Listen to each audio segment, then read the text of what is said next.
it's a big show. Welcome to the Fade Route It's a big bad show tonight. with DNZ.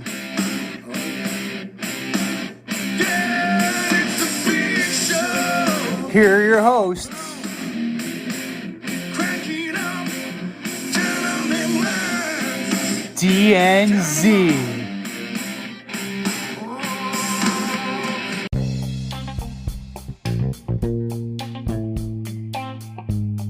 Welcome to this week's episode of the Fade Route with D and Z. I am D, and we've got a great show for you tonight. The Lakers get Pat Beverley, the Mets lose Max Scherzer, and the Steelers have named their starting quarterback. But we'll begin today's show with football's back. Woo-hoo! The Rams start out their title defense against Josh Allen and the Super Bowl favorite Buffalo Bills. But there's a slew of games on the schedule that we're all excited for. So Z, tell me, what game are you most excited for this weekend? Well, first and foremost, Happy New Year. It's back. I hope It's back!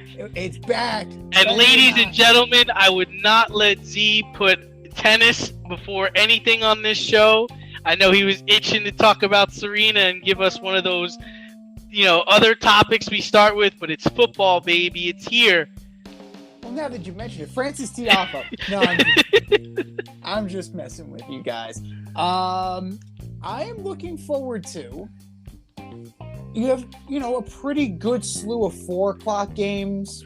You have the Chiefs at the Cardinals, right? You have this new look Chiefs team, right? You don't have Tyreek Hill anymore. You're going to spread it around with Juju, Marquez Valdez-Scantling. You're going to emphasize the run game. And they're taking on the Arizona Cardinals. The Cardinals are going to, this is going to be a make or break year for them. They don't have DeAndre Hopkins.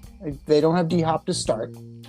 So is Hollywood Brown going to fill in that number one role? And is Kyler Murray going to step up and take that level that people have put him on, have claimed that he's on, that he's being paid to be on?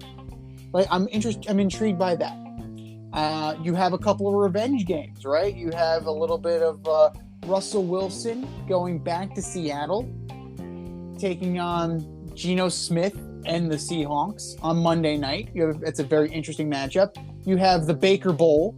You have the Browns and the Panthers. I'm looking for that from a purely like Jerry Springer type perverse enjoyment, perverse enthusiasm for that. But I gotta say, like, you're gonna get a little bit of juice for Bucks Cowboys on Sunday night. To me, this is the most intriguing matchup is Bills Rams, right? Because you have the defending champion in the Rams who are still loaded for bear, right? You lost Woods, you lost Beckham, but there's still plenty of firepower on this team. And we're going to see what's going to happen, because the Bills, there's a lot of expectations placed on the Bills, and they are a 2.5-point favorite currently. If you guys play that, play that out in Vegas, and I'm looking for specific positions. I want to see if the Bills actually have a run game. You still have Singletary, you still have Moss. I know those are your guys, but they added James Cook. You're looking at a really good receiver core, good tight end. They can definitely put some pressure on the Rams. They certainly can. I just want to see in this heavyweight matchup who's going to come out on top, and I'm not going to tell you yet because that is going to be saved for the option. Yeah, I mean, I guess the Rams opening up against the Bills, I'm not going to give up who I'm picking either, but I think it'll be a good game, but I also think the Rams have been a little lazy. I'm not sure how much their heart is in it for this season. And to me, this game won't necessarily represent what's going to happen moving forward. I mean, the Rams could just come out with adrenaline and beat the Bills, or the Bills can come up and light up the Rams, and doesn't necessarily mean where the season's going to go from here. I have two other games that are much more appealing to me. I don't really care about the opening night game, as I said. I want to see the Jets get scorched by Lamar Jackson without his new contract. Robert Saleh is a defensive guy. This game has been on the schedule for months now. What was your plan to stop Lamar Jackson and the Ravens this Sunday? You had all the time to prepare for this game. So I'm curious in what he does. I don't want to hear about Zach Wilson. I don't want to hear about Joe Flacco. I don't want to hear about any of that nonsense. You are a defensive coordinator. That's your background. You put together this defense. You and Joe Douglas. You're going against Lamar Jackson in a contract year. Go. So that's what I want to see. The second one I want to see is I'm into the Jerry Bowl. I want to see Browns and the Panthers. I want to see Baker get his revenge. I want to see him come in and light up the Cleveland Browns. And I'm not just saying that because DJ Moore's on my fantasy team, and I may have to pick up Baker Mayfield because I'm uncertain at quarterback for Week 1.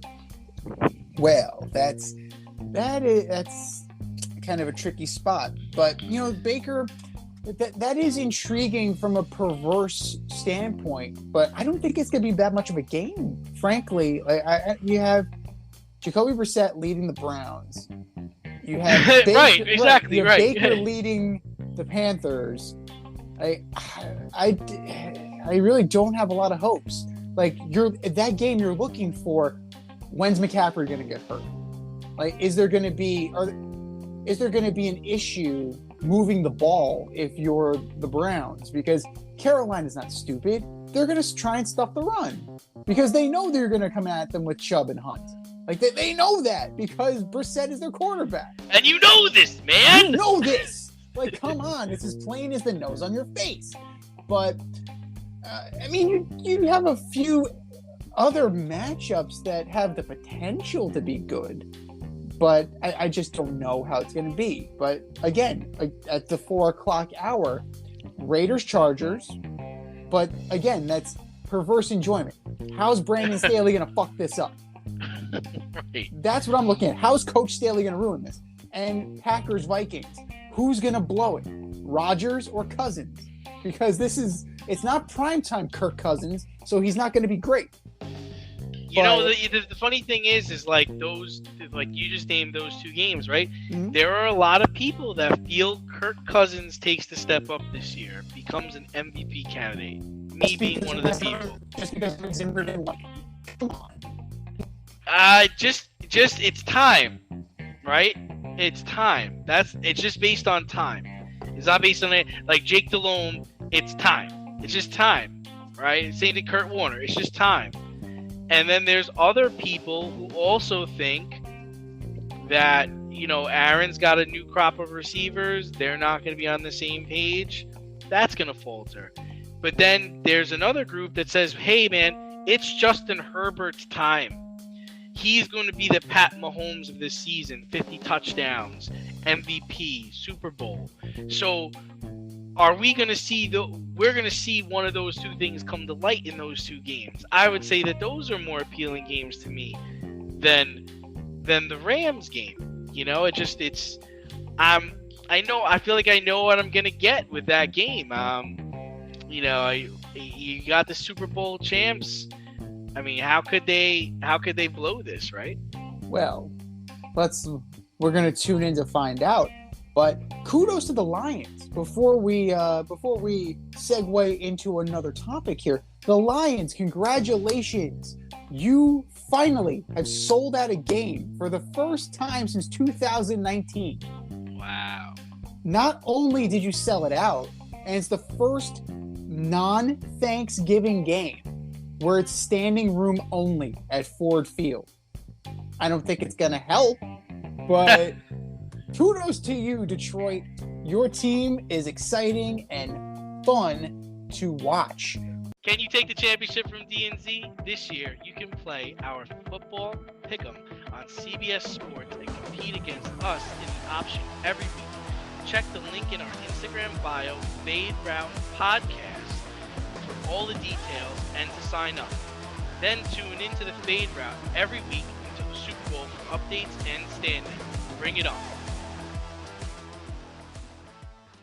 But sticking with football and speaking of fun to watch, the Steelers have finally named their QB1.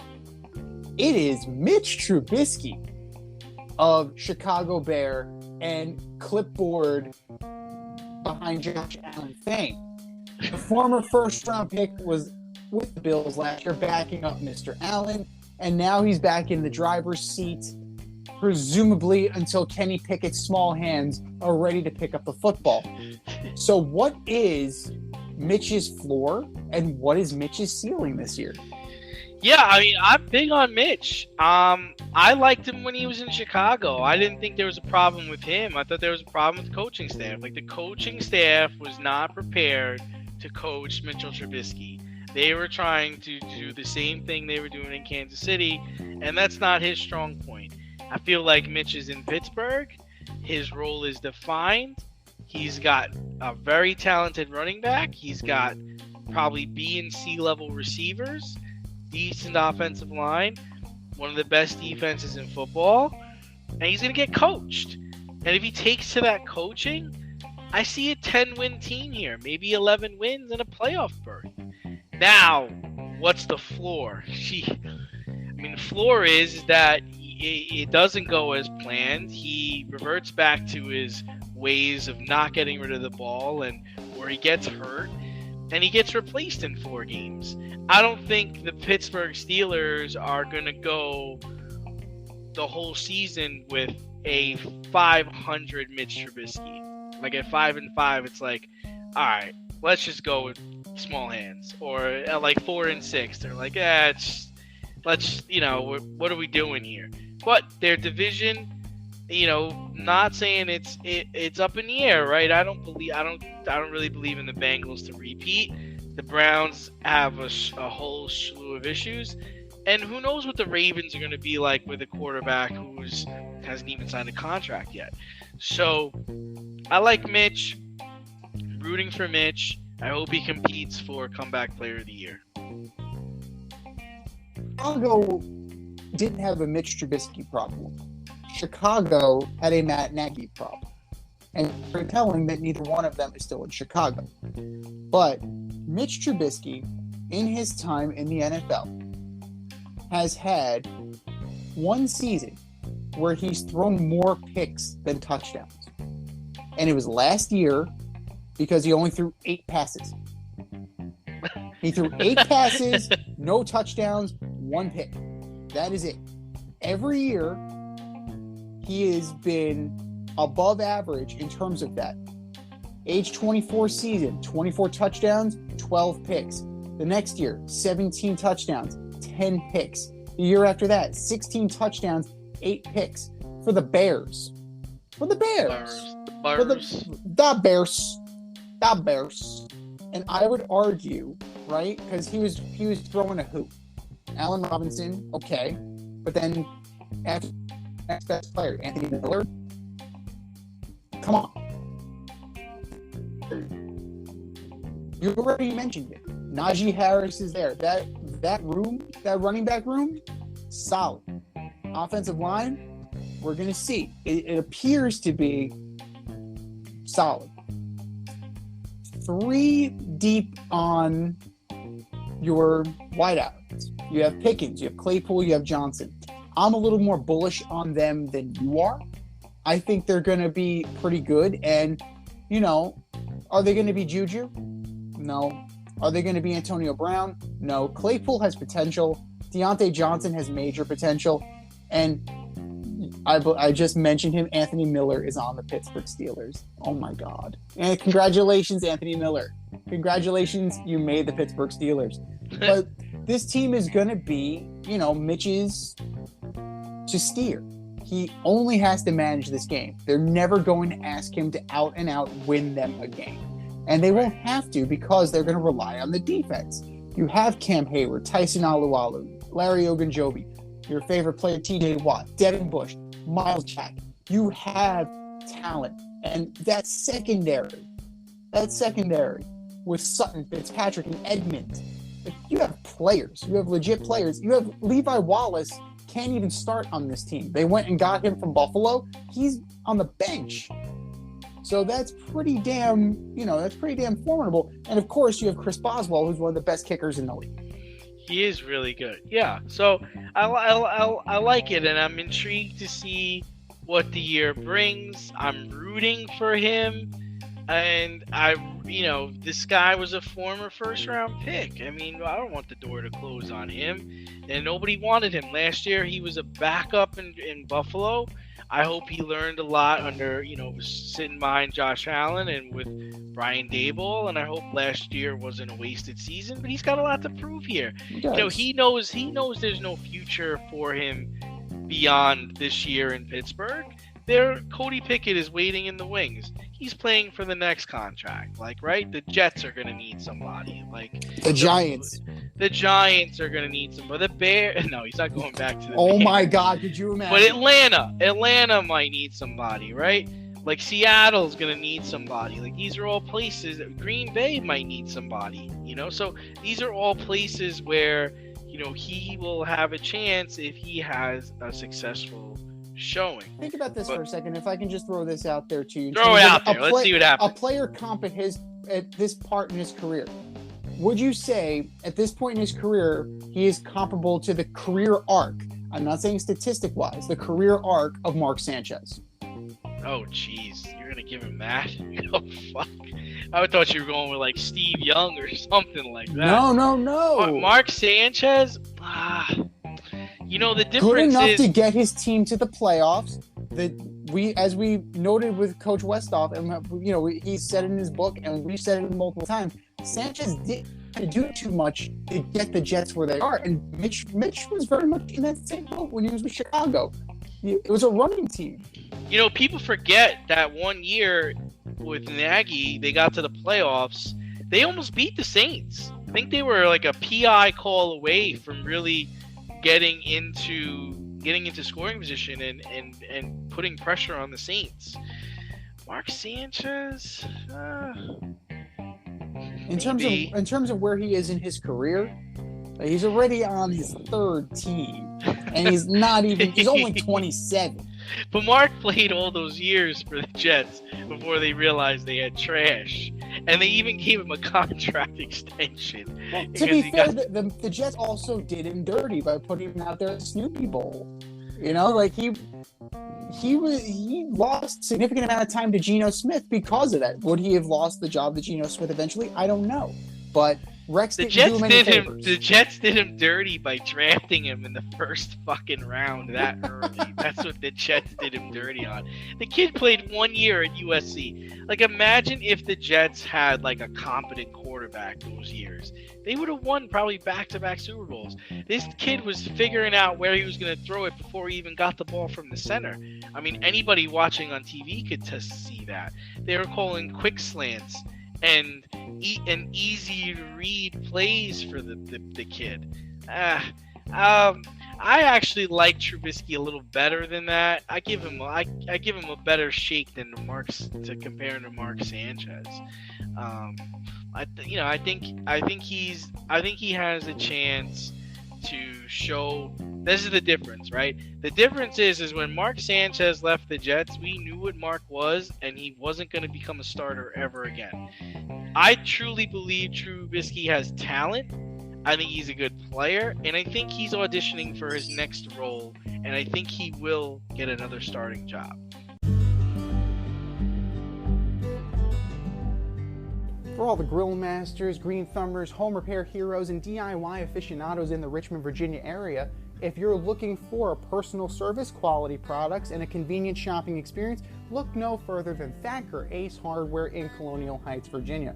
Owner Don Rackley and his team of local experts have everything you need to tackle all of your home projects. I'm talking paints by Benjamin Moore and Clark in Kensington, power tools by Craftsman and Milwaukee, electrical, plumbing, hardware, and let's not miss the grills. Weber, Big Green Egg, Traeger, Blackstone, top shelf, amazing. And for all you green thumbers, their nursery department is fantastic. Give them a call today, 804-766-4223, or stop by 27 Dunlop Village in Colonial Heights.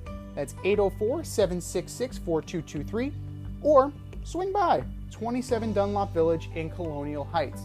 Thacker Ace is the place with the helpful hardware, folks. But now we are one day away from kickoff. We've completed all of our Order Up segments for the 2022 season. So now I ask you, Z, who do you have in the AFC and NFC championship games? Who do you have meeting in the Super Bowl? And who will hoist the Lombardi Trophy in February?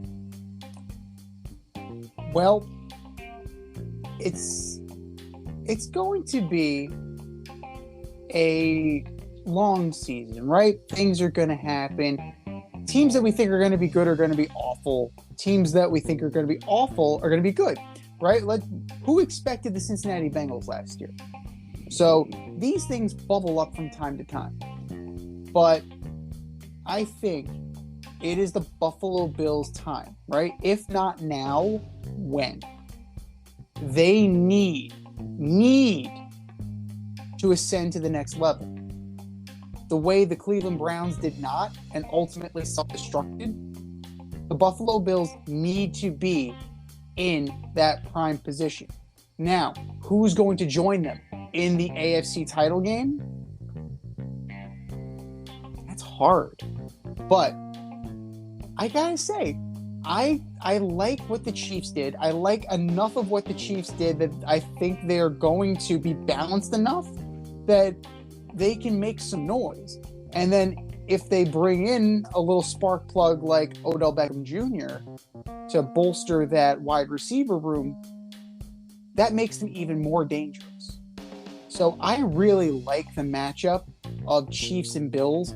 And for the Bills' sake, they got to win, right? It's Super Bowl or bust this year. As far as the NFC has a lot of mediocrity. A lot.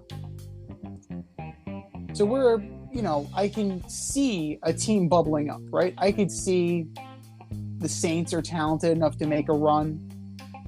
You have a team like, if the Vikings somehow get their shit together and Dalvin Cook isn't hurt, like maybe Dalvin Cook will be able to kind of keep the ship afloat, and maybe the Vikings make a little noise.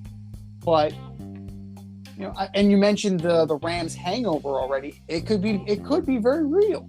It could be very real that they have a Super Bowl hangover and they just do not.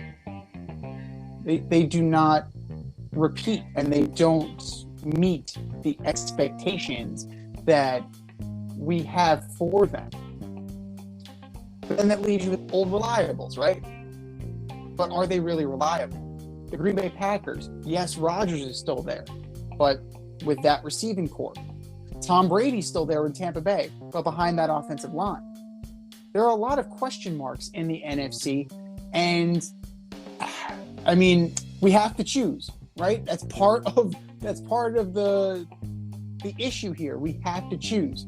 And if I'm going to choose, I'm gonna step out on a limb. I'm gonna say the Saints get in as a wild card and they make the NFC title game.